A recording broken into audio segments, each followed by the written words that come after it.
Welcome to Global Morning. The death toll from flooding. Most time our politicians just bring in policies too, for sure. Incidentally, we have several more stories. The legislature was carefully crafted to 22.2% inflation rates as of April this year. What does that say about where we are as a country? I think Nigeria has resorted to being resilient. Before you call the police station, before they even leave, they'll take permission from I don't think there's really anything on ground to improve. The struggle with ASU strike. The Minister of Education volunteered and said, give me 2 weeks. It was a lie. The president never gave me any deadline.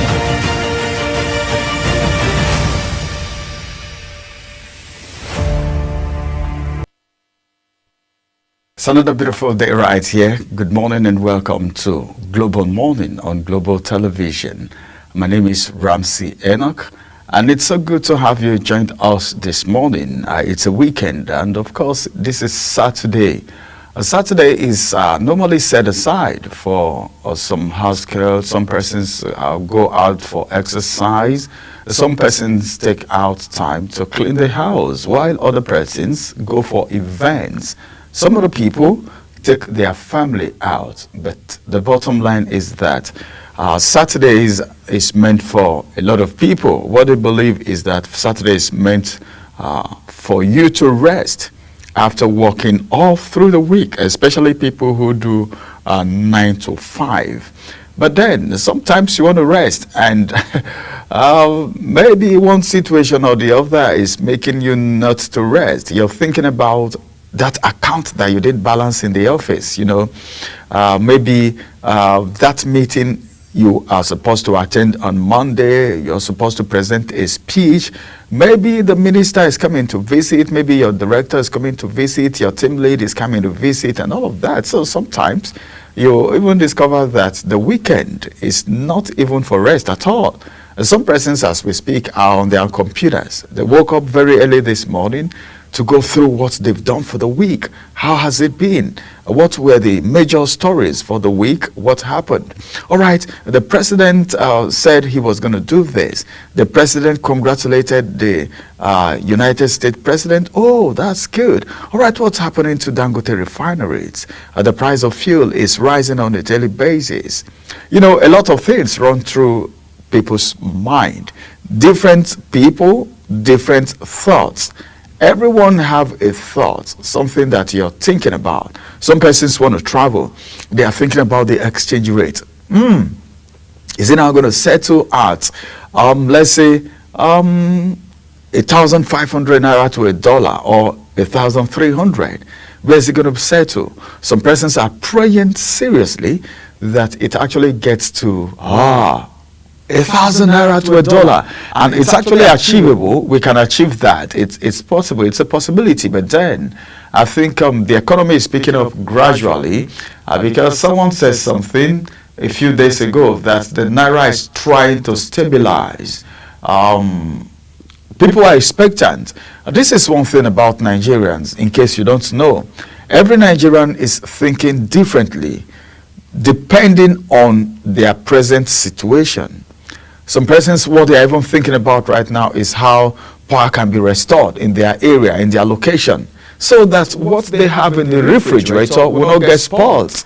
Because some persons have cooked and they said, all right, this food is going to take us from Monday probably down to Saturday before we prepare another one. Some persons don't have power, but it's so good that the movement of the power materials, all right, the transformer, the transmitter, and the rest, whatever it is, they want to move from one place to the other in Abuja. That resulted to the blackout has been done already, and of course, I think power has to be restored. But that, up till now, in my location, it's still epileptic. That's my home. Then around my office, they've not been light for how many days now, and someone will be wondering, how are these people running? We need to do everything to make sure we serve you, and that's the reason we keep it on. Okay, even though the economy is so challenging, it's so biting, the price of fuel, the price of diesel is not something to talk about. Not to talk about the price of gas. How much is a kg? Just 1 kg of gas. If you know how much, you will be surprised. About 1,400, 1,500, depending on the location. And you don't want to, you're saying Nigerians shouldn't lament in a challenging economy where people are going through so much. Tough times don't last, but tough people do. And that's the prayer of Nigerians right now. Everyone in Nigeria, if you ask me, I will say they are tough people that are going to survive this tough time. If we say the times are tough, if you're not there, you won't know what is happening. Some persons cannot afford 2 square meal. Some persons are doing 3 comfortably, yeah? You can't take that away, all right? But then there are people that can't do just 1 comfortably, all right? Now, someone says something, and it's very true. A Nigerian says something, and he said, well, now people eat what they can afford, not what they need, but what is available is what they consume now. You don't even want to think about balanced diet anymore because you can't afford it. A lot of people can't afford it. The average Nigerians can't afford it. But there is a good news because I think the federal government is working tirelessly to make sure Nigerians return to farm. But so unfortunate, something happened in Benue State. Yes, the Agatu area of Benue State. I wasn't there, but I think a social media activist from that axis, Medi Oyolotu, posted a video of how some herdsmen visited some people in the farm. All right, in the farm where they were farming. The first set came and they asked for water. The woman and her daughter, okay, and the husband were in the farm. They gave the first set of people water. They drank and they walked away. Then the second set came. They didn't even ask. They didn't ask for anything. They just landed on the people because there is this belief that these people are our enemies. So if we see them anytime, any day, what should happen is attack. And there have been crises in that community for a very long time. The Agatu area of Benue State, you know, there have been a lot of herdsmen and the community people fighting, you know, killings and all of that, invasions. And to the amazement, these people wanted to kill the daughter of this woman, and the woman said, no, instead of you killing my daughter, it's better you take my life instead of you taking the life of my daughter. And as God may have it, the woman was stabbed in the hand. I saw the video. They were in the hospital. What am I trying to say? If we must get things right and get rid of hunger in the land, then we shouldn't be tired of making sure, doing everything possible to allow people go to farm. Talk about the northern part of Nigeria where people see. The truth is this: majority of the things we consume, all right, in Nigeria, majority comes from the north. If you want to talk about the Jamila rice, that's rice that doesn't have stone, it's stone free, you know, it's stretched. When you cook it, it swells and all of that, and people were rushing it at the time.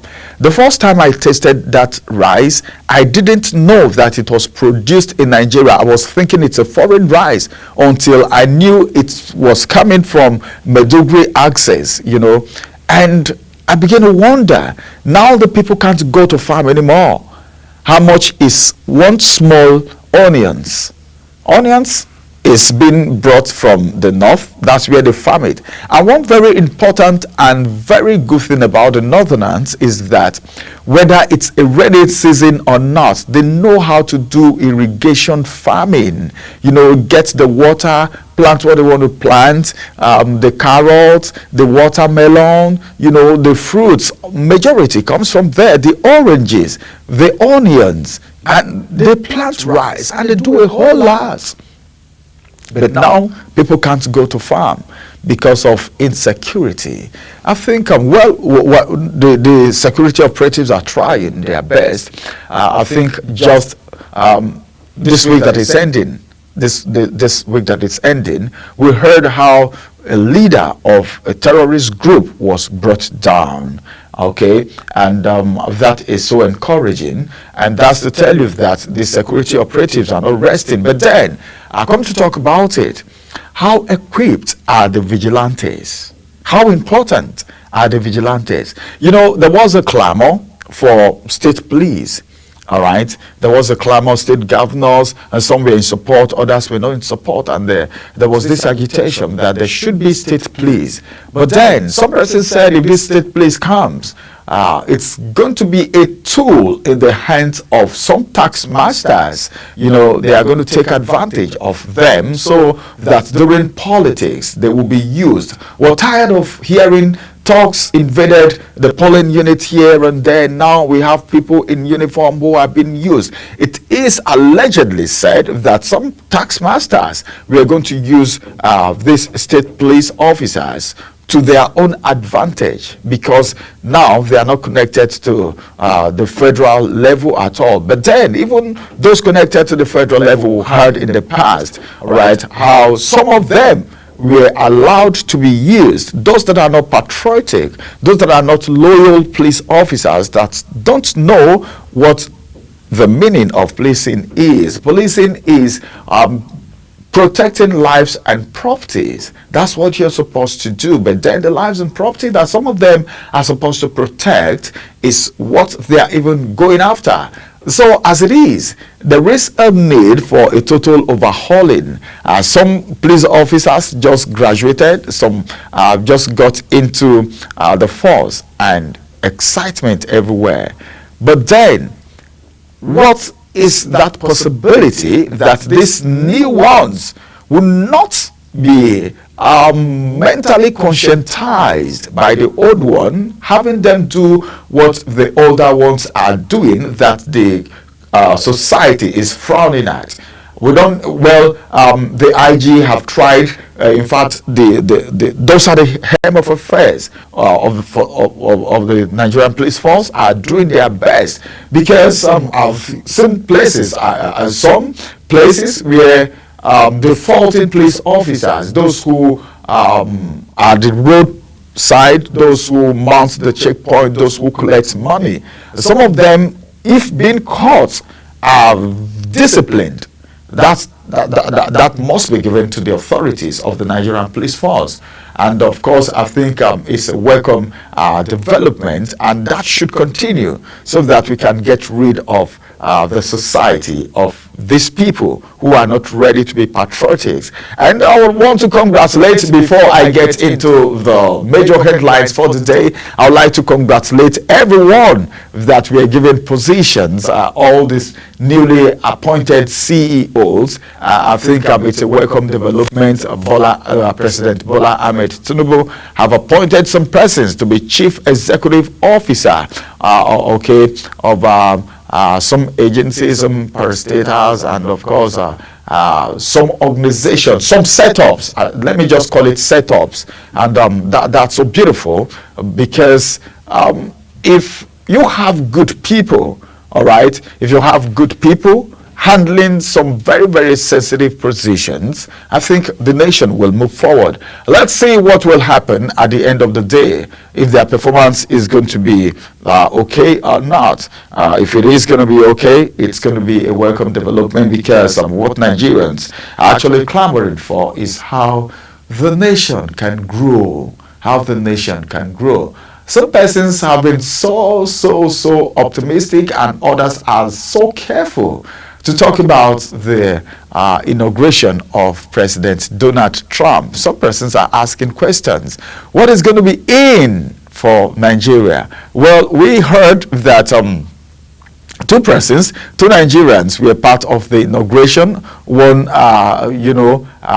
Nathaniel Bassey, and of course, an elder statesman were also there, Pastor Kumuyi. But then, as a matter of fact, the trade relationship, the diplomatic relationship between Nigeria and the United States, is it going to get better than what it has been, or it's going to be the same, or it's going to deteriorate?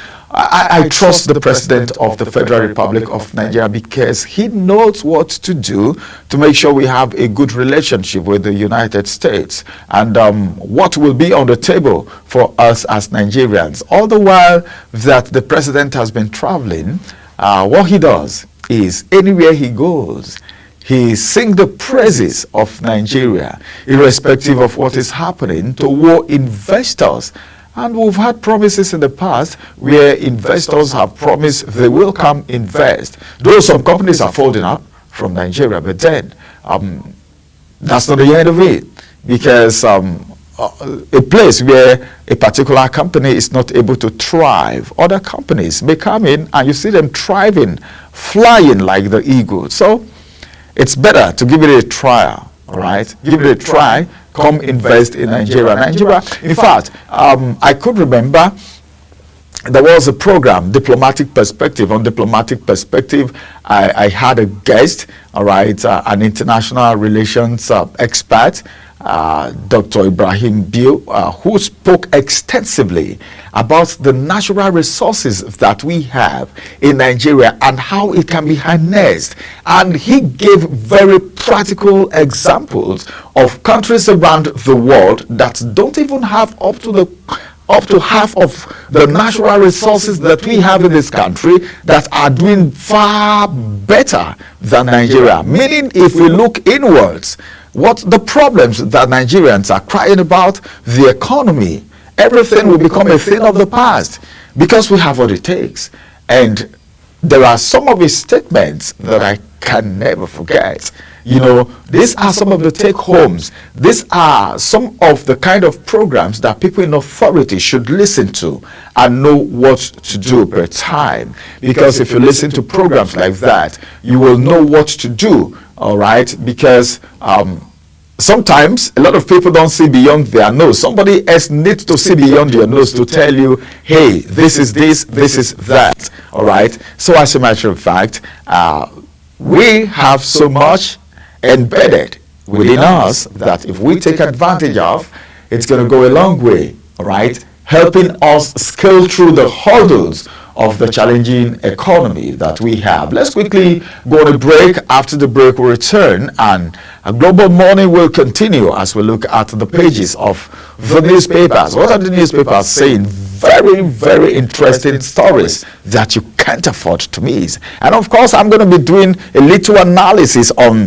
those stories. So stay with us. You can also be part of it by dropping your comment on our social media platform. React to the programs and we'll pick it up from there, all right? Because it's all about you. You deserve to know. You deserve to be informed. You deserve to be educated with those little things that are very important, that can at least give you a focus for the day and for the weekend. So let's go on this break. After this break, we'll return and we'll look at the pages of the newspaper for this morning. Stay with us.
Morning is your top morning show here on Global Television.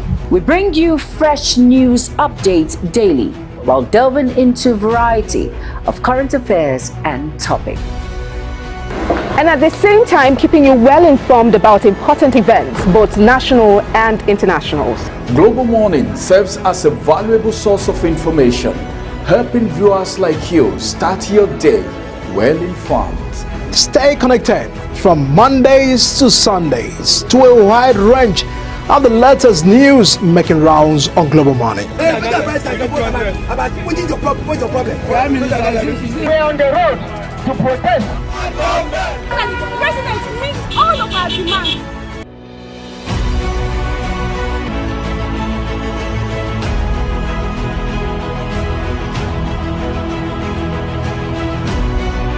This is Global Morning.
Global Morning is your top morning show here on Global Television. We bring you fresh news updates daily while delving into a variety of current affairs and topics. And at the same time, keeping you well informed about important events, both national and internationals. Global Morning serves as a valuable source of information, helping viewers like you start your day well informed. Stay connected from Mondays to Sundays to a wide range of the latest news making rounds on Global Morning. We're on the road to protest. The president meets all of our demands.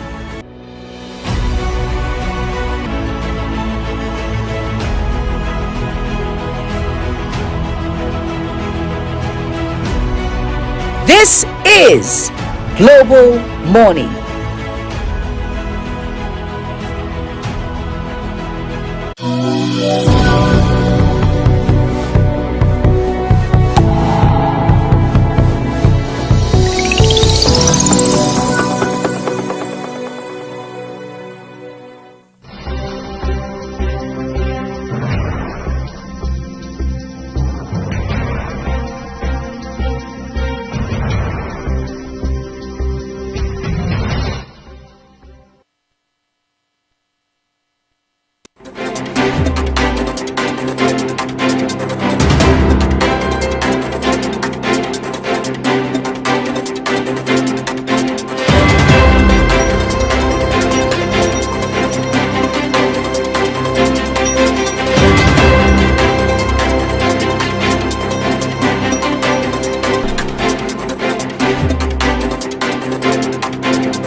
This is the time we've been waiting for, and it's time for us to look at the pages of the national dailies. What are the papers saying this morning? Very importantly, we should know that everything from this paper is strictly, all right, an idea, publication of the papers and not that of Global Television. As a matter of fact, the Saturday Punch have a lot of beautiful stories right here, and we'll be looking at it. The first one says Oshomole, all right, retired generals trade tackle over illegal mining. Okay, Adams Oshomole, retired generals trade tackles over illegal mining. Then this one says a tariff hike. Telco's subscribers issued ultimatum for reversal, oppose NLC threat. Tariff hike. Telco's subscribers issue ultimatum for reversal, oppose NLC threat. Men should stop killing women over alleged infidelity. This is coming from Joke Silva. That's the wife of Olu Jacobs. That's from the entertainment scene. And now to the big story on the Punch newspaper, which says EFCC battles internal scandals as operatives loot recovered asset. One writer to that story. And the writer says, revelations, product of internal cleansing, ongoing audit, says EFCC. Well, EFCC lately have been on top of their games, but then anything that EFCC do for security reasons, you don't get to hear the end of it. You can only hear this person is being prosecuted, and at the end of the day, you don't get to hear so much afterwards, because maybe for security reasons. Do you know that a lot of people are still asking questions? Where is Betta Edu? What happened? Where is she? We heard of everything that transpired in the Humanitarian Affairs Ministry, but then where is she? What happened? The suspension is still on. She's not been called up, and of course we've not heard if any investigation or interrogation is going on. Nigerians sometimes become very, very curious when certain things happen, and the Humanitarian Affairs Ministry is one ministry that should have direct contact, direct impact on Nigerians. You know why? Because they are supposed to be very close to the people at the grassroots. The average Nigerians know what is going on, how they are faring, what they need to do to ameliorate the suffering of the people. But then, when a ministry such as Humanitarian Affairs Ministry is weak, there is a problem. Whoever that should take over that office should be someone that actually know what to do and how to do it. Someone that can be accountable, someone that can be responsible. We're not saying the people that have been there are not accountable or responsible. That's not what we're saying, but we're trying to spell out how crucial and important that ministry is. All right, so let's see what's going to happen. EFCC revelations, product of internal cleansing, ongoing audit, says EFCC. Still on the Punch newspaper, that's Saturday Punch. Why I cried when OAU students celebrated me. Lecturer in viral video. All right, okay, that's on the Punch. 36 injured as faulty U.S. bound plane returned to Lagos State. It was just divine intervention, and in fact, it was by the grace of Allah that that thing didn't result to something else. I think God loves Nigerians and every other person, everybody in the world. God loves us. But then it's so good that that was actually averted. Those that sustained injury, we wish them quick recovery. 38 injured as faulty U.S. bound plane returned back to Lagos. The good news is that there wasn't a crash. It didn't crash, and that's the good news. Then finally, from the Punch newspaper this morning, I have this one, which says U.S. deport hundreds of Trump begin crackdown on illegal immigrants. U.S.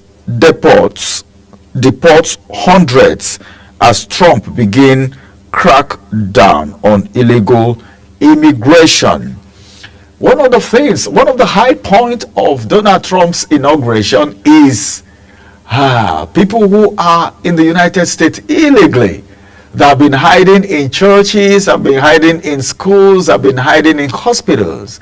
Now he has given a marching order, that an executive order as a matter of fact, that the churches, the hospitals, and of course the schools should be swept too. The authorities should sweep those places and get it rid of criminals, because he feels criminals are hiding there. And people who are not legal migrants, sometimes you begin to ask questions. Why should someone even get into a country where he or she is not qualified to stay? You won't be free. You can't work. So what will you be doing? Fraud? Crime? What will you be doing? How would you survive in a country where you are not legally staying? There are times that you can come out. There are times that you can't come out. Sometimes you begin to ask questions. Why do people, it's not just Nigerians, so don't get it twisted, okay? When we talk about illegal migrants, it is not just Nigerians. There are people from India, there are people from Pakistan, there are people from other parts of Africa, there are people from Asia migrating into countries, even people from Schengen countries, all right, migrating to places like Canada, the United States, the United Kingdom, France, no, not France, France is a Schengen country, and other countries of the world. You know, so when we talk about illegal migrants, some person will say, hey, they are talking about Nigerians. No, it's not just Nigerians. We know, and we have a lot of Nigerians that have actually migrated to other countries legally. If you are a travel agent, you don't need to deceive these people. Don't tell them lies and just get them out there, and they will be left stranded. Some people will not even know until they get there, and they will discover that what they have, the papers they have, are not genuine. So even if you want to get to any country, become an expert, then it becomes easy. For those of you who are tech inclined, you know what I'm talking about. People who are tech savvy, people who are tech experts. Going to other countries is easy for them. I know of people who are citizens of other countries, but they are still in Nigeria. They travel out and return, travel out, return, have businesses, they own businesses in Nigeria, even though the economy is such that it's so challenging to run businesses in Nigeria because of power.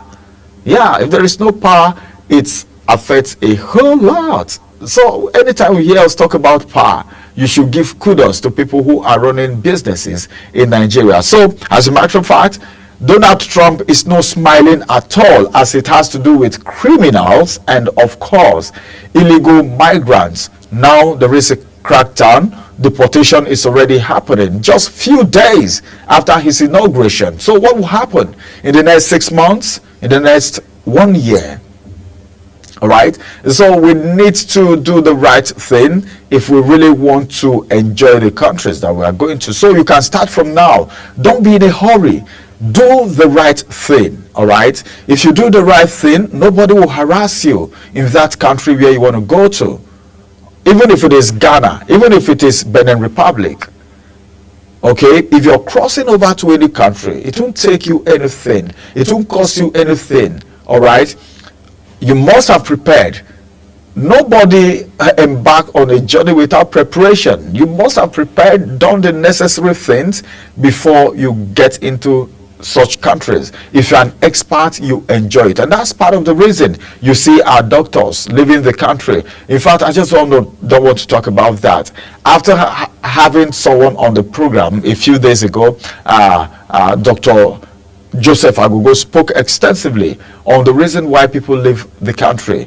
There is this statement coming from the CMD that in few years from now, not far away, we won't have doctors in this country if what is happening continues, if they keep leaving. So what the authorities should do is to make the environment conducive make them earn what they are earning outside the country, then they will stay. They will stay. We heard that doctors in FCT want to embark on strike. I don't know if the strike action is on right now. They said they are going on strike. Why are they going on strike? Because they've not been paid for 7 months. And that's not the best. I know the Minister of FCT won't just sit down and fold his arms. We know him to be a very smart minister. We know him to be someone who responds to calls. I know the needful will be done so that they can return back to work. And people who are at the ICU, people who are on admission, people who go visit the hospital for checkup and all of that will have doctors to attend to them. As a matter of fact, if you are in the United States or you have someone who is there, who is an illegal migrant, you better begin to caution them right now, because a lot of them don't even want to come back. You know why? Because they don't have anything back at home. All right? And they don't even have a good relationship with people at home. So coming back home is like, hey, come on, where am I starting from? So they feel it's better for them running from pillar to pole right there in the States and other countries of the world instead of returning back home. Then what is stopping you from setting up a business back at home, so that anytime you're returning back, you have a place to lay your head, you have something to do, you have a business to run back to, right? That's good. Be a senior citizen that you are. All right, let's see. US deport hundreds as Trump begins crackdown on illegal immigrants, and that's going to be the size of the headlines from Saturday Punch. Let's move from Saturday Punch and go to the next paper, which is Saturday Telegraph. On the Saturday Telegraph this morning, we have this story which says the kicker says kidnapping. Residents of Anambra community flee homes because of killing and kidnapping. All right. I don't know. I think something needs to be done. Just one rider to that story. Let me take the rider. So probably you may have an insight to what that story is all about. Why are residents running away from their own homes? If you run from your home, where will you go to? But then, will you stay in your home and be and watch someone come to take your life? Insecurity everywhere, right? Killing and kidnapping. Residents of Anambra State's community flee homes. One rider to that story. Wedding, funeral now hold in Oka, Onisha as gunmen demand clearance fee. You need to pay a clearance fee before you do wedding. You need to pay a clearance fee before you do funerals. All right. This country is becoming unbecoming. Why are all these things happening? Nigerians sometimes have been tempted to ask questions. Who are the people doing these things? Are they above Nigeria? In Nigeria? As Nigerians? Are they above Nigeria? That's it. These are the questions Nigerians are asking. They are Nigerians living in Nigeria. So are they above Nigeria as a country? Who are these people in the first place? Are they not members of these same communities? Are they not known? Are they outsiders? Are they from Anambra State? Are they foreigners from other parts of the world?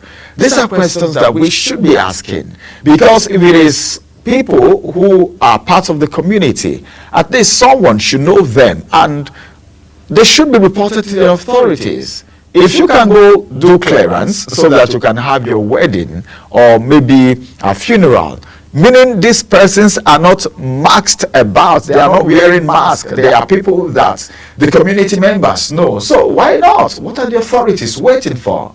The state governor needs to swing into action. I know so much has been done, but then more needs to be done. If there is need for support, the state governors can call for support if it is actually beyond them. But then for people to flee their homes because of kidnapping and killing is so uncalled for, it's worrisome. Now to other stories on the Saturday Telegraph this morning. Niger tanker explosion.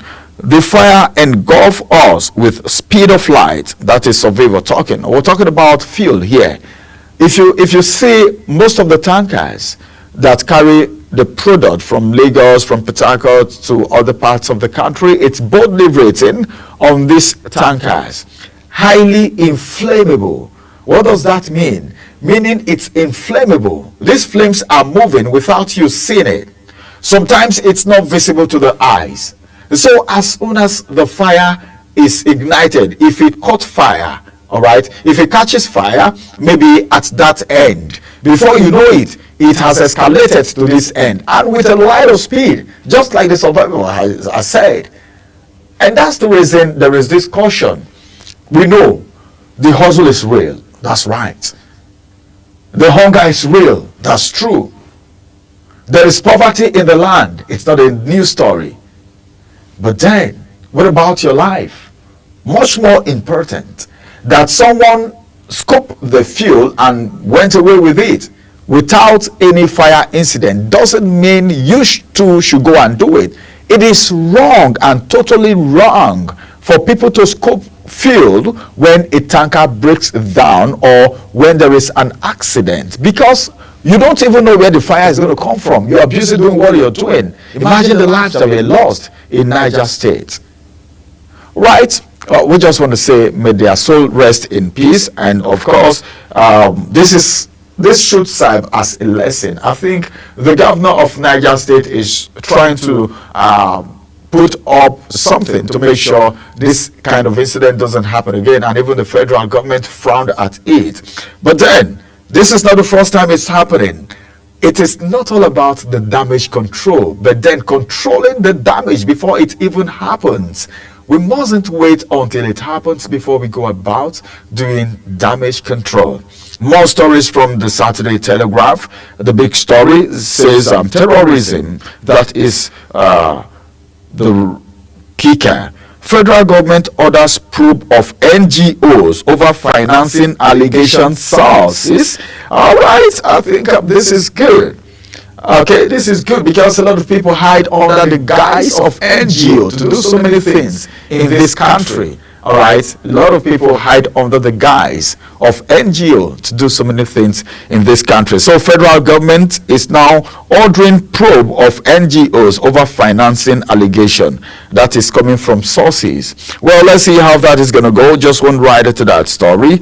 It says entrenched interest don't want insurgency to end. Says entrenched interest don't want insurgency to end, meaning there are some people benefiting from this insurgency, probably. But as a matter of fact, I think that is not a good one at all.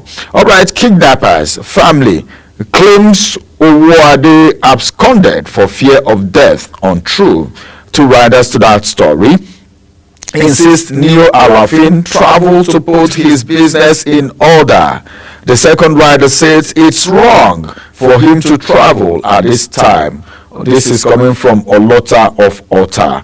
And then this one says Tinubu commends Finland for detaining Simon Ekpa. One rider to that story, and the rider says federal government will not tolerate divisiveness. Okay. CBN, that's the kicker. PMI rose to 51 in December.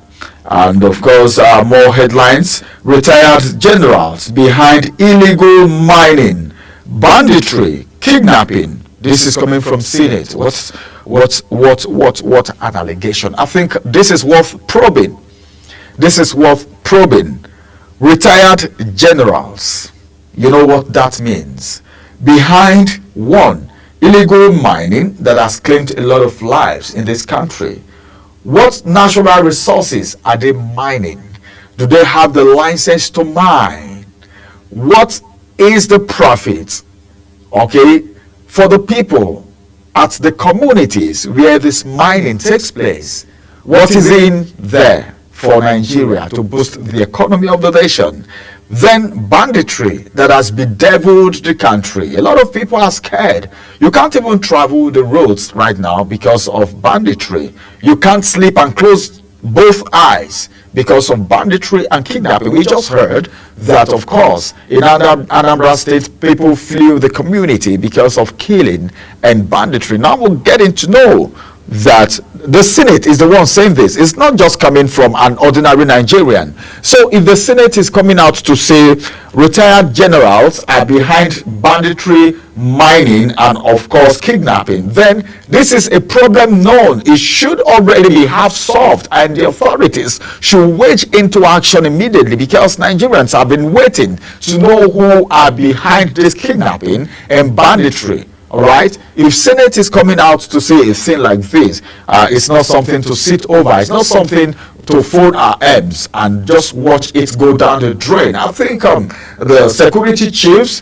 the presidency, everyone should look into this. The Senate president, everyone should rise to the occasion, because I'm saying this based on what I know and how I feel as a Nigerian that has been part of the system.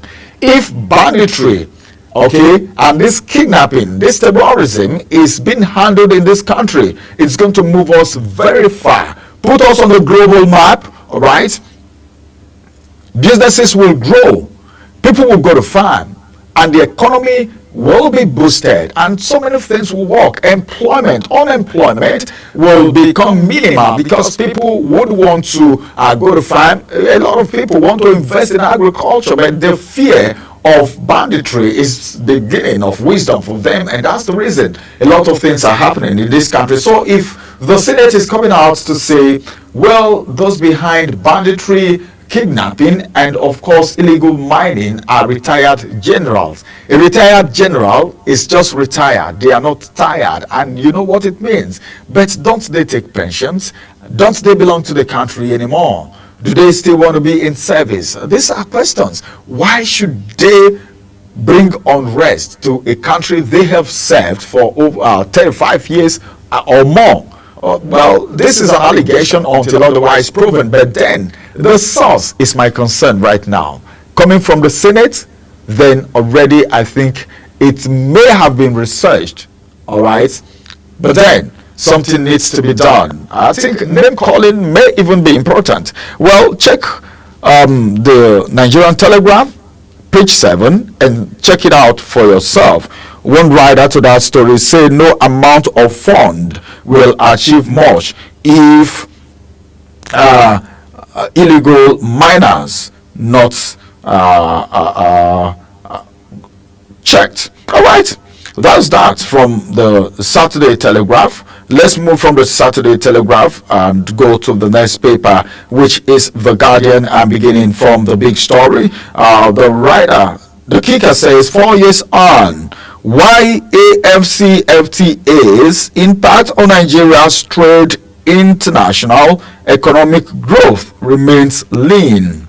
Why AFCTA, that's AFTA's impact on Nigeria's trade international integration, I beg your pardon, economic growth remains lean. Then above the nameplate, BC Akande, an astute politician and a political party administrator at the 86. The business community is well pleased with Tinubu's economic reform. That is coming from Sanjay Jain. That's a foreigner making that statement right there. Moving away from there, Reason says police raise alarm over planned terrorist attacks in Kano State. Trump watch, that's the kicker. Who will put Nigeria first? All right. Trump will always tell you Americans first. Now, who will put Nigeria first? When will it become Nigeria first? Well, that's a big question. I'm begging for an answer. You can answer it from where you are. And that's why we're doing this together. The Weekend Trust says, sack from FCT. IDPs pick up pieces in Nasarawa. Sacked from FCT. IDPs pick up pieces in Nasarawa. Two riders to that story. Victims drawn from Katsina, Zamfara, Sokoto, others. The second rider says a bandit set my husband, daughter ablaze. That's unfortunate. Then Reason says how taxation threatened cattle trade in southeast and south-south. Passengers injured as US-bound aircraft makes emergency return to Lagos State. Now to the Saturday Times, and the big story on the Saturday Times says Tinubu commends Finland's role in Simon Ekpa's case. All right, and this one says FCT minister eulogizes late General Hussaini. General Hussaini, one-time minister of FCT. This one says Wike is selfish noisemaker. Governor Bala is the one saying that. You can pick a copy of the Saturday Times to get more story right there. Address your leadership failure. Wike's aide tells Bala Mohammed. All right, I think there is some form of banter right here.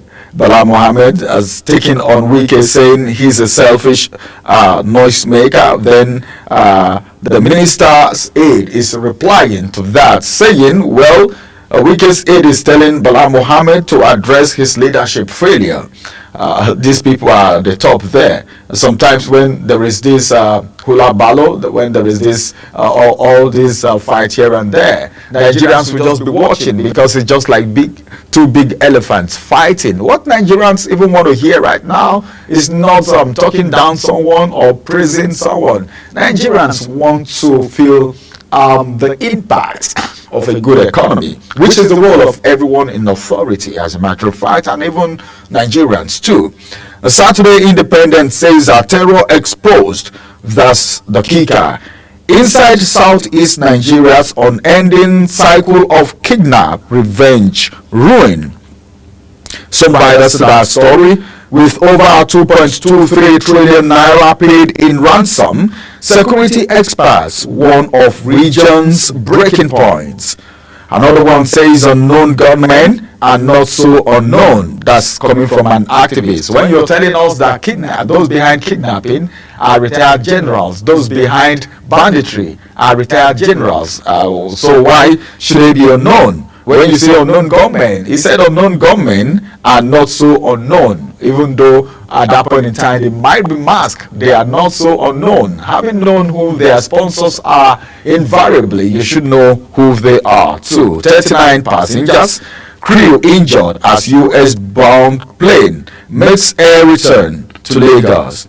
Yahaya Bello receives accolade as COSTECH graduate embark on NYC. And finally, from the Saturday Independent, Tinubu compensates allies, appoints Ganduje. Magnus Abe orders as federal board chairpersons. I talked about that earlier. Congratulations to Alhaji Ganduje, and of course Magnus Abe and others that got this appointment. These are elder statesmen. All right, let's see how their performance will go. One thing is who is supervising whatever they have to do. These persons have actually worked before and they have been proven and trusted. Probably that's the reason the president is giving them this appointment. And as a matter of fact, to whom much is given, much is expected. Let's see how far this is going to go. Congratulations to all of them that got this appointment. All right, as a matter of fact, we will go into the first conversation for today. But before we go into the first conversation for today, it will interest you to know that we have something very important and very vital to talk about today, and that's the tariff hike. What are you thinking? Telco tariff hike. Is NLC quiet? It's not quiet. Is this the right time to do something like that? Is it really going to happen? What is NCC doing? Will the presidency fold their hands and see people drop money out of the pocket of struggling Nigerians? All of this will form basis of our discussion after this break, as I have my guest join me on the conversation. Do stay with us. We will be right back.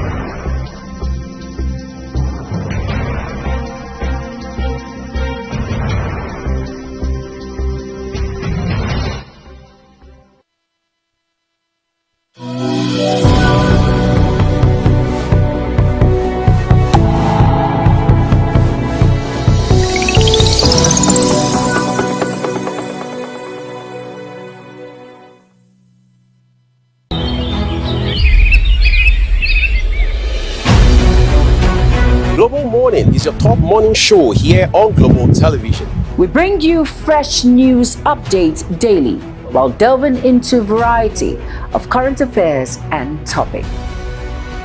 And at the same time, keeping you well informed about important events, both national and internationals. Global Morning serves as a valuable source of information, helping viewers like you start your day well informed. Stay connected from Mondays to Sundays to a wide range of the latest news making rounds on Global Morning. We're on the road to protest. The president meets all of our demands.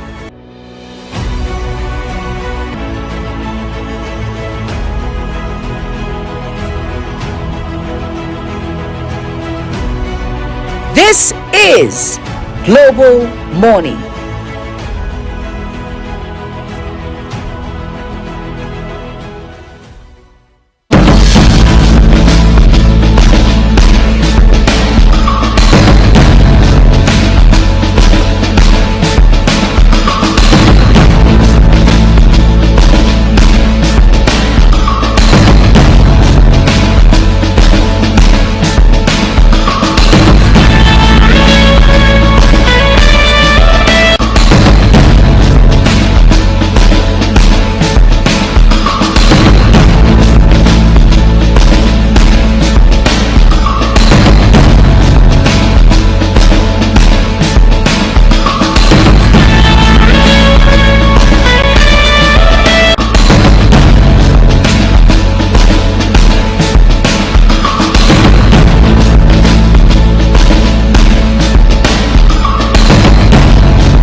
Many thanks for staying with us on Global Morning on this beautiful Saturday morning. As a matter of fact, we want to talk about something very important. I already gave a breakdown and introduction to the talking point for today. The conversation is going to be very intensive. My guest is already seated. Let's talk about it a little bit. Tariff hike, telco tariff hike. You know, this is something that a lot of Nigerians cannot come to terms with easily because someone will say, why all of these at this very particular time? But then, what's NCC doing? What about the other bodies? What are they doing? Who is really speaking and defending the interests of the average Nigerians? Joining me on the conversation this morning is Professor Ibrahim Abubakar, a public affairs analyst. It's good to have you in the studio this morning. Thank you and good morning. Well, we want to talk about this telco tariff hike. How important is the telcos to Nigerians? Before we even talk about the hike, how important is the telcos to Nigerians? Well, the telecommunication industry, which we call telco on a shorter form, is an industry you can't do without because it's making the world a global village.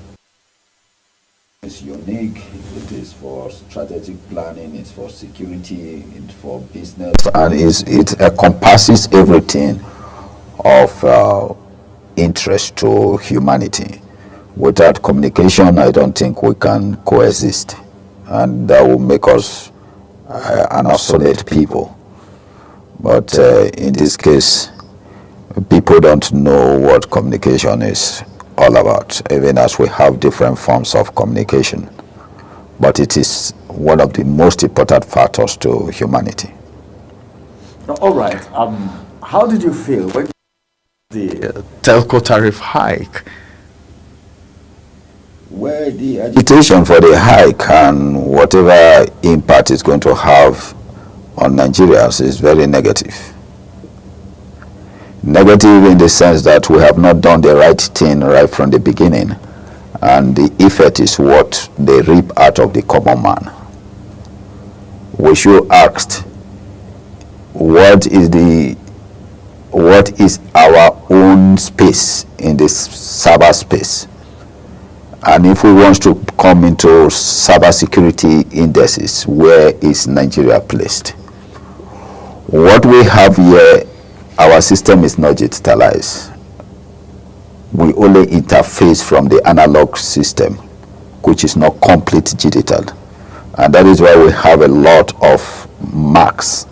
The towers is stored everywhere. In every parameter of a very few meters away, you see a tower.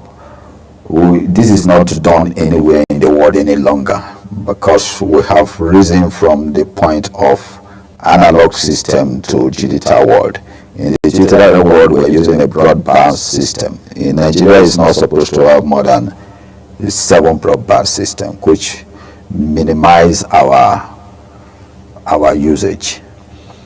So what we are doing here is the people in power are benefiting from what it is, whether you call them the people in Ministry of Communication or those in NCC. They know the truth, because some of these towers or some of these marks are being allocated to them.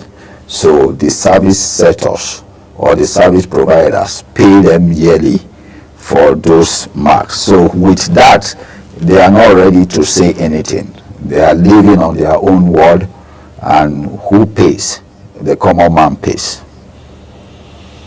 So if you and that is why we have a lot of cases that actually infiltrate into our cyber system. Even our security system is not safe, because we are not using a template where it is covered to you to know that somebody is intruding into your line. Most cases If you want to find out, you find out that you call somebody and you are hearing a different person's voice. Because it's an interface. It is not digitalized. If it's digitalized, you cannot hear another person's voice. You call sometimes a male, you hear a female's voice. And you will be the one either apologizing or the other way around. Some speak different languages. By so doing, these people are intruding into our security space all the time because we don't have a security code. We don't have a security code that nip this to the board. We don't have a security code. We don't have any coding system that works in line and in tandem to some of these things that are given. So when you are looking at the given index, and if you are looking at what is supposed to be done, we have a lot that has not been done. So we are not supposed to be talking of tariff hike. But based on their personal interest, which is normally one of the factors that are killing the economy of the nation, killing the trust index, killing the confidence Nigerians have, is bringing this for people not to know their inadequacies.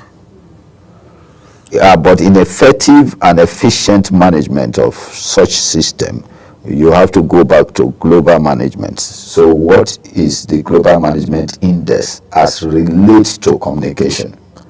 And the communication industry itself, why is it so? And why is it that practice in Nigeria?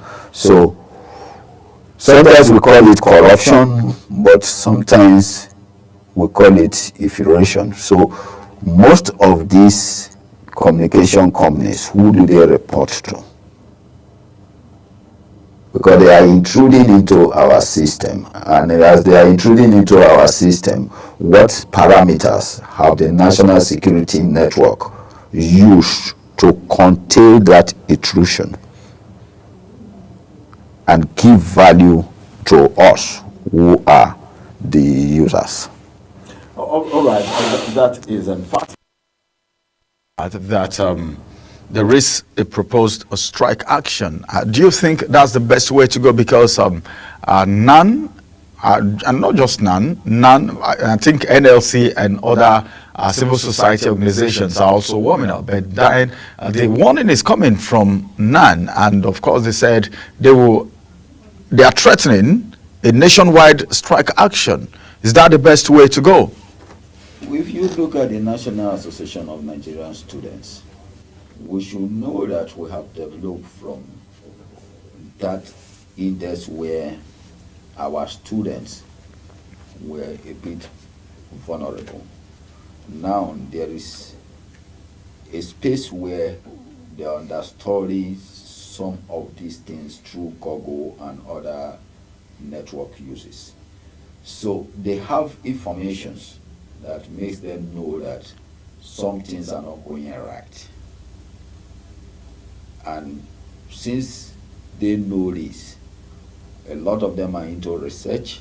Some of them are going into more than the cybersecurity space. Some have understudied this cybersecurity using some other formulas, going into Python and the rest. So they have some, in the communication world, they have a knowledge that some other of these people don't have. So if they say they are going on nationwide strike, yes, because they understand what it means to them, and they have made some studies that makes them stand to say, no, this is not right. You should also remember that even as they are students, they have a voice and they have a say in national issues. we should not take them for granted and say they are students. After all, the Nigerian system has not even created any welfare system for students. Mm-hmm. They all pay their fees. There is no free education here. There is no welfareism for students. There is no difference between a student and an adult. Before this time, when the Nigeria Airways was there, in a trip of maybe 30,000, a student used to pay 15,000, which is they call rebate. Now, who taking his students on rebate, even in road transportation, rail? No student go on rebate. So we shouldn't take it that we have done these students some favor and has no right to protest. No, they have right to protest. But this protest, we've had protests in this country that after the protest, nothing seems to happen. Why not go ask questions from the authorities? Because number one point should be the NCC, all right, the Nigeria Communication Commission. Then from there they can take it up if nothing is being done.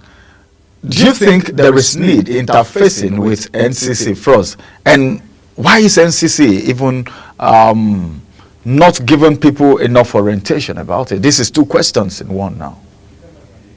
Well, NCC, as I know, is a commission.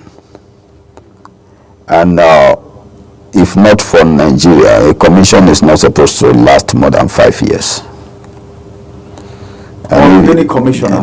Yes, it's not supposed to last more than 5 years, and because the National Population Commission, all of them are not supposed to last more than 5 years, because you are brought up from a body to understudy a system and collapse back to that body.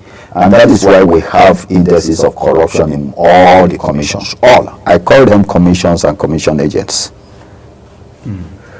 Because when you bring out and form a commission, the commission is supposed to understudy a certain area and go back to its parents' body. Whether we say the police is corrupt, the police was this, EFCC today is more corrupt than the police. ICPC is more corrupt than the police. No, it's not alleged. I can give you this, but I don't want to go into that. This is not the forum. But that's not proven yet. Is it proven? It's proven. So if they are corrupt, let's look at it. Ribadu was removed for corruption. Farida was removed for corruption. Ibrahim Magu was removed for corruption. Ibrahim Lamudi was removed from corruption. What else did you need to state that this is not a corrupt establishment? Must we start counting down? So if you are looking at it, NCC2 is more bigger, larger than the Ministry of Communication. Whereas they came out of the Ministry of Yes, so they are supposed to collapse back into the ministry after 5 years. Yes, because that is only what you are going to do. This is the drawing board. And this drawing board is to mitigate against this. After that, you go back to your parents' ministry. But the executive chairman or the vice chairman and chief executive officer of NCC is bigger than the Minister of Communication. So why is it so? And the permanent secretary. Why is it so? How do because you are repeated power to them. If the vice chairman and chief executive of NCC invite the chief executive of MTN or Airtel or any of the you will see them here in the next 2-3 hours. Let the minister try it. You will never see them in the next 1 week or 2 weeks. They will give him excuses why they cannot meet. But are they aware that NCC is just a fraction or maybe a commission pulled out of the Ministry of Communication? That is not the issue. Did you arrogate powers to me? and I'm using the power to my advantage or disadvantage. Let the police invite you. You give an excuse why you will not see the police. But let's try it with EFCC and see what will happen. Or try it with ICPC. And these are bodies extracted from the Nigeria police. Yeah, that is where we will continue to breed eggs. We are breeding eggs that would lead and fertilize or hatch more indices of corruption. Every day we talk of fighting corruption, but we are laying more foundation for it to expound.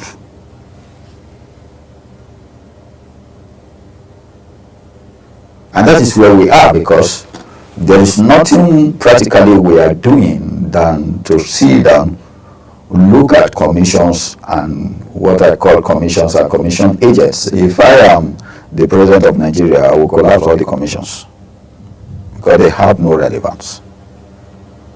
So who will do what they are doing? So like take for instance, if NCC is being collapsed back to the Ministry of Communication, who will handle the responsibilities that they are handling right now? The Ministry of Communication? Yes. In the Ministry of Communication, there is a Department of Regulation and Policies. So why NCC in the first place? If they have something like yes, they started these people from that body.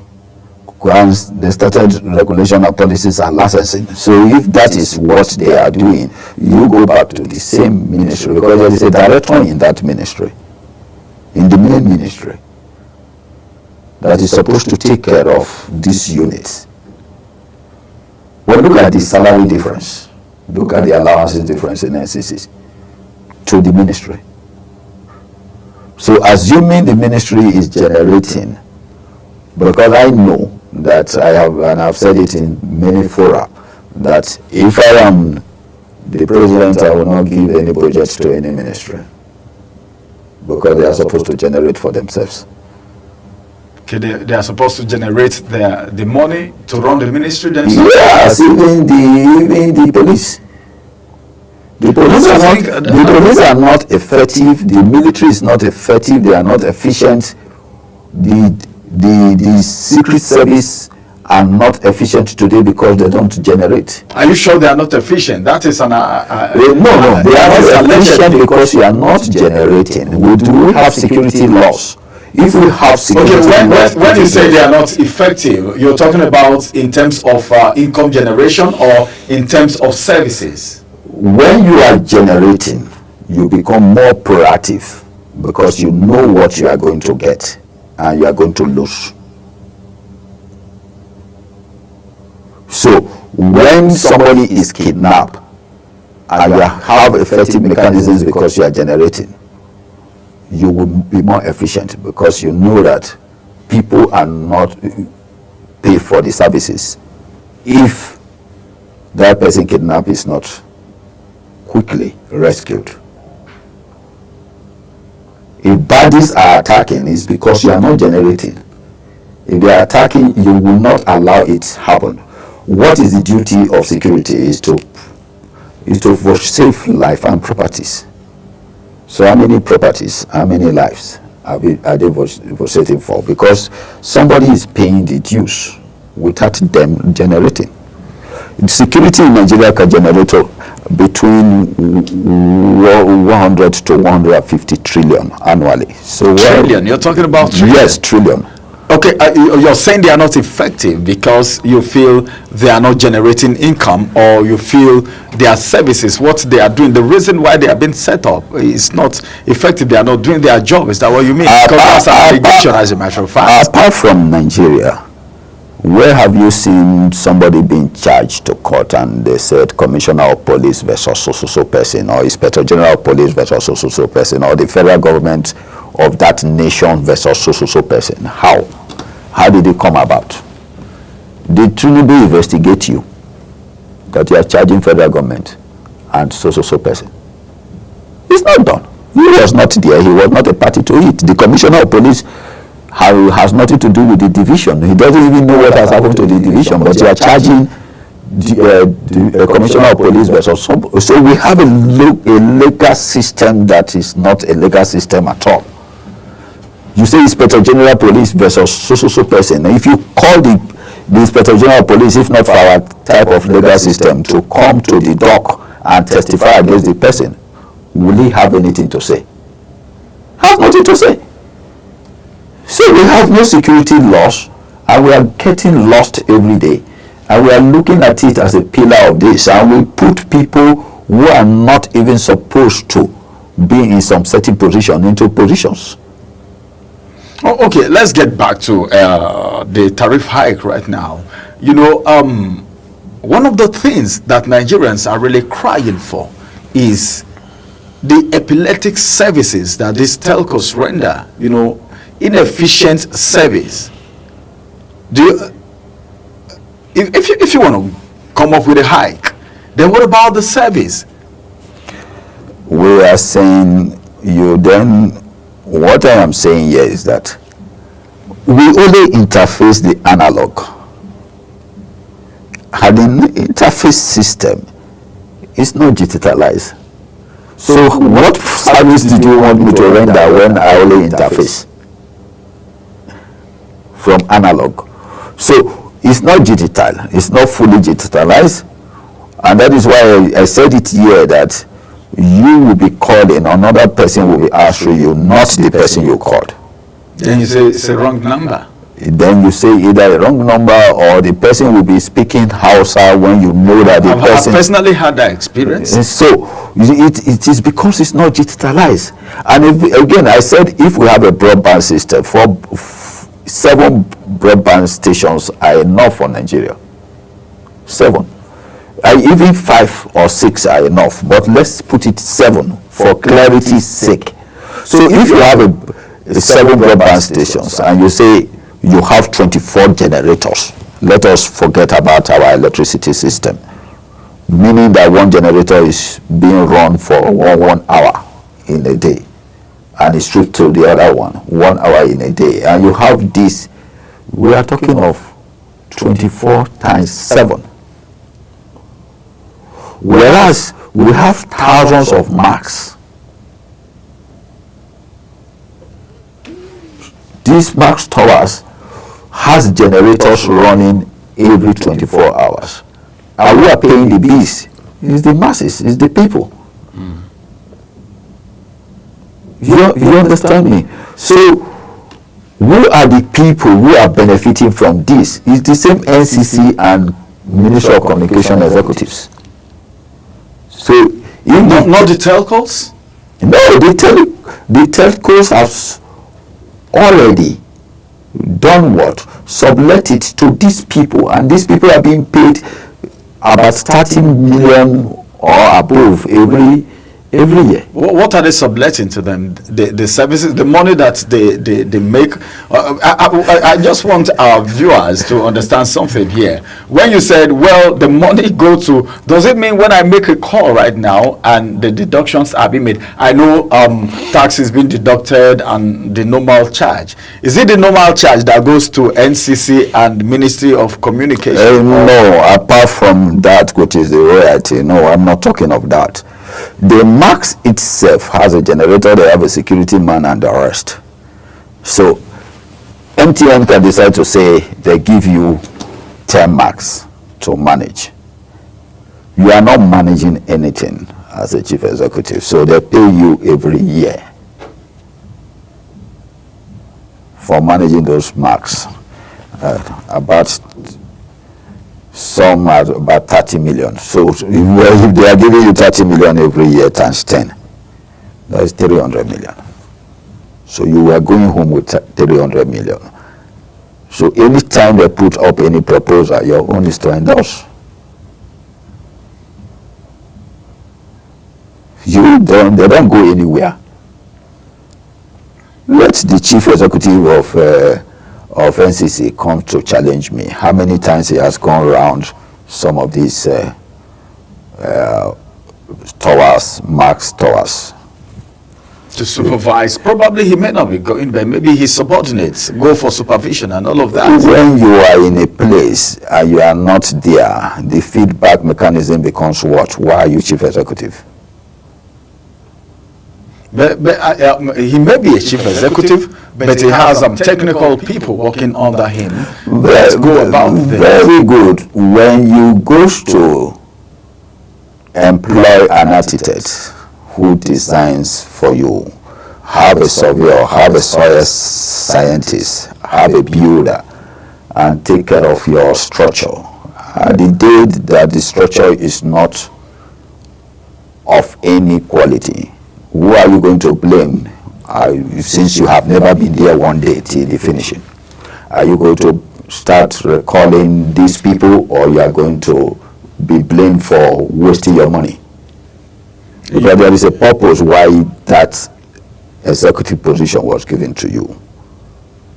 So you don't expect the president to come to call a technician or a technologist or an engineer to probity when the brief is supposed to come from you as a chief executive, or you are going to do it. And a chief executive is to take responsibilities of any negative or positive impacts against his own agency. A chief executive is not supposed to cross-blame anybody. So if you do it right, good. If you say you have some staff and it is that staff, then you are in trouble. But a CEO, a chief executive officer that have capable hands, sometimes they don't even come around. Once in a while, they just go around to do supervision and see how things are going, and things are working smoothly. Then why did we have monitoring and evaluation? What are you monitoring? How did you evaluate? Okay, that is supposed to be done by the chief executive officer? You are the head of the monitoring and evaluation. You are the chief executive. You are the technical head. You are the administrative head. You are the chief accountant of the organization. So if anything goes wrong, you are being held responsible. All right, let's get back. Let's get back to the tariff hike right now. National Association of Nigerian Students are threatening to go on strike. I saw where NLC and some other bodies are also talking about strike action. But then let's just talk about NCC a little bit, because they have a major role to play. NCC, for instance, if a thing like this is coming up under a normal circumstance, a system that is working, what exactly are the things you feel NCC should do in a situation like this, when Nigerians are going through so much and there is a proposal for a hike in tariff, looking at how important the telcos are? You can take it away. We make calls, businesses and all of that. We use data on a daily basis. So what do you think NCC is supposed to do under a normal circumstances? A proposition is made by service providers. It is left for NCC to look at the proposition and said, no. Let's go back to the engineering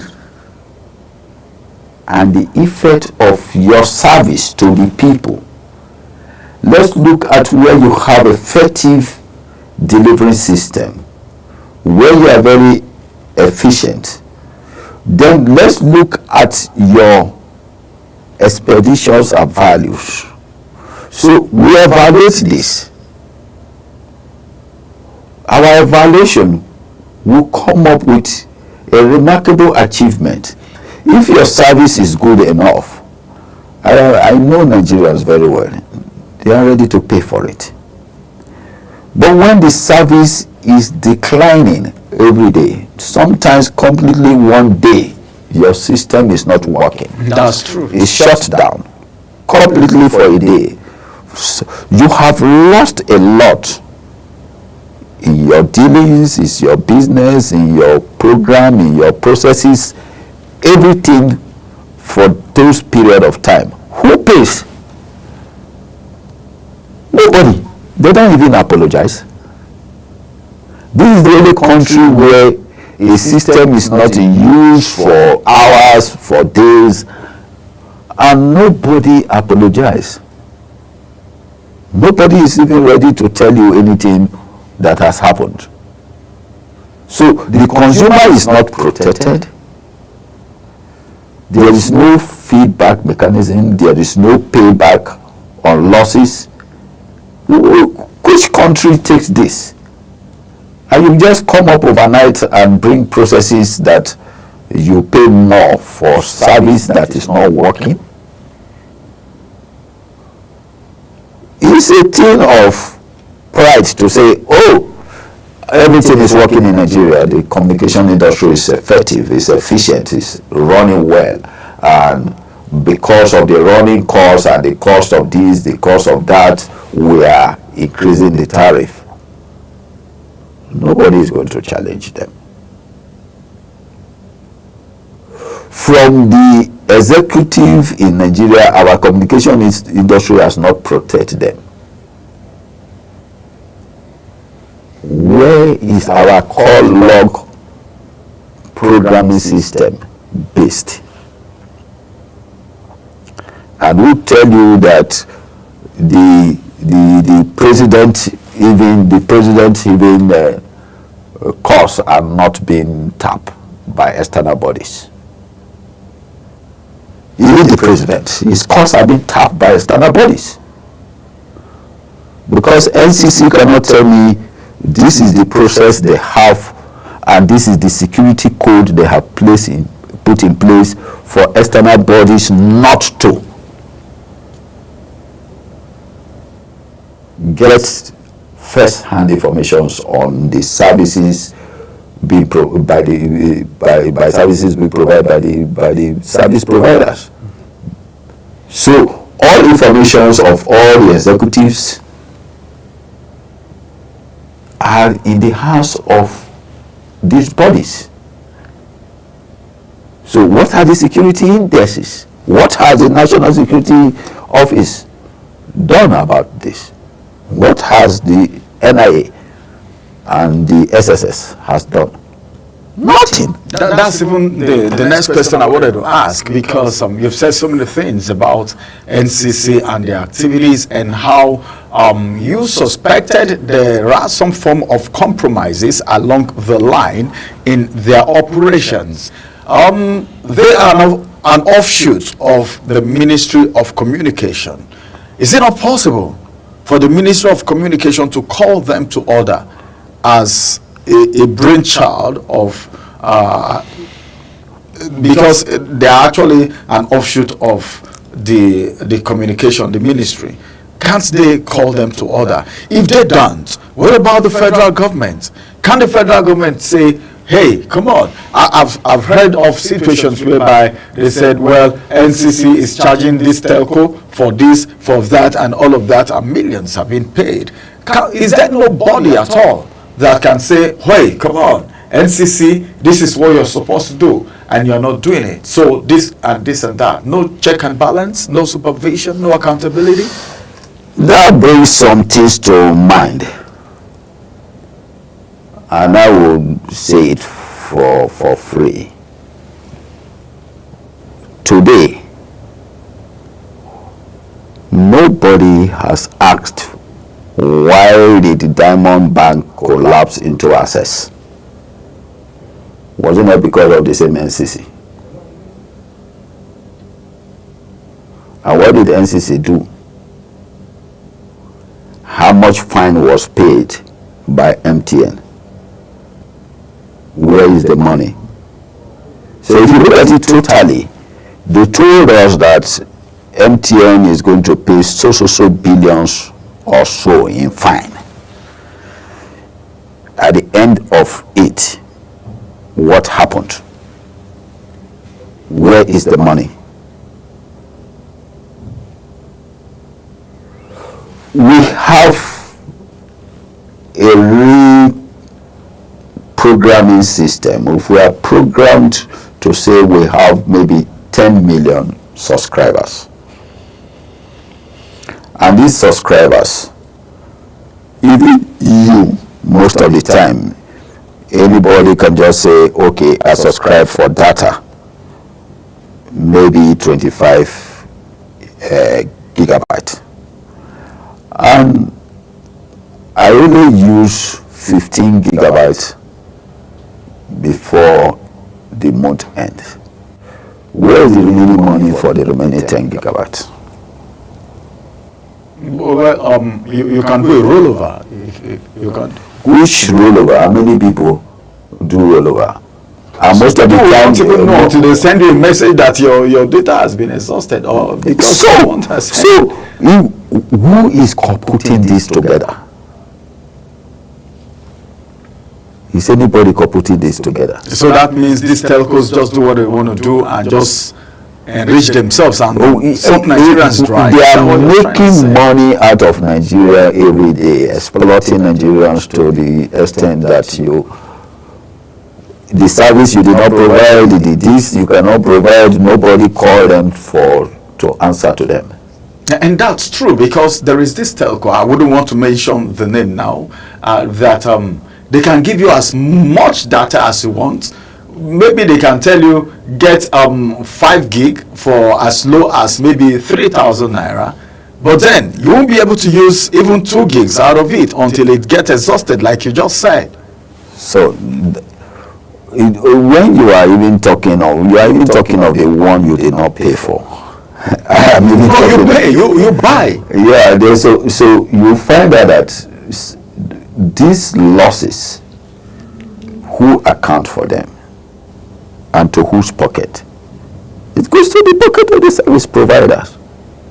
And in most cases, when evaluation is being made between NCC and them, but the young man who goes for this just gets some tippet from them and they walk away, because they don't even know the indices of measuring what the losses are. They don't. So whatever they give to them, they walk away. So when you go to the offices, you see them, somebody who is earning how much using cash of how much. So now, what do you think Nigerians should do? Because this hike is just looking at Nigerians right now. NCC have said it's not going to be 100%, but surely it's going to come. So FCC has no right to determine what is going to come or what is not going to come. What has FCC done? Are they supposed to be still there after how many years? NCC has been existing for about 20-something years now. What have they really done? Why are you keeping these commissions and commission agents around? To boost political ego or to do what? Because we are not looking at these things very objectively, and it is killing our system economically. Because when some of the times one is discussing this, they will say, oh, what are the people working there? Where did you want them to go to? And I asked, if the system is well established, why would they have a place to go to? And must all of us wear ties? I have not seen any technical team in NCC. All of them wear ties and suits. All right, let's just round up, because what NCC told Nigerians is that for good service delivery, there is going to be a tariff hike of 50%. That was what NCC told Nigerians. Yes, they have a right to tell Nigerians because Nigerians, they are taking Nigerians as gullible people. Because they feel we are gullible and we are vulnerable, they give us things we have to take. They believe Nigerians are, and that is true. What Nigerians want is what they want to hear. Tell them what they want to hear and they will follow suit. But that is not the way to carry out policy issues or regulatory issues. You can't carry them out that way, because it will not assist the people. It will not assist the administration. It will not assist the future of Nigeria. We should also be thinking, as we are thinking of today, we should also be thinking of tomorrow. Some of us will not be here, but people will be here. The country remain, and people remains. All right, thank you very much, Prof, for coming around on the program today. Well, I would have loved us to continue because Nigerians have been informed and educated about so many vital issues right now. The Nigerian Communication Commission have said because of service improvements, the telcos will do an increment tariff hike of 50%. Some persons are saying subscribers and Nigerians are ready to hit the street in protest. But the question is, how many protests have yield results in this country? Then, who is going to take who to court? How much trust do the people have in the judicial system? All these questions being put together is why we're talking about this today. But let's just keep our fingers crossed and see what will happen and how the hike is going to come. Is it really going to come in real terms, or it will come in form of the hidden charges that we may not even know about it? Will NCC or the federal government stop this hike due to the hardship and the challenging economy that is on at the moment? Thank you very much, Prof. Well, we hope to have you some other time again. Thank you for taking me. All right, and that's the size of Global Morning on this beautiful weekend. My name is Ramsey, and I'll have a beautiful day ahead of you. Just celebrate the weekend. You know, it's always do it according to how you want it to be, not above your level and your capacity, so that you don't come complaining tomorrow. Bye-bye for now.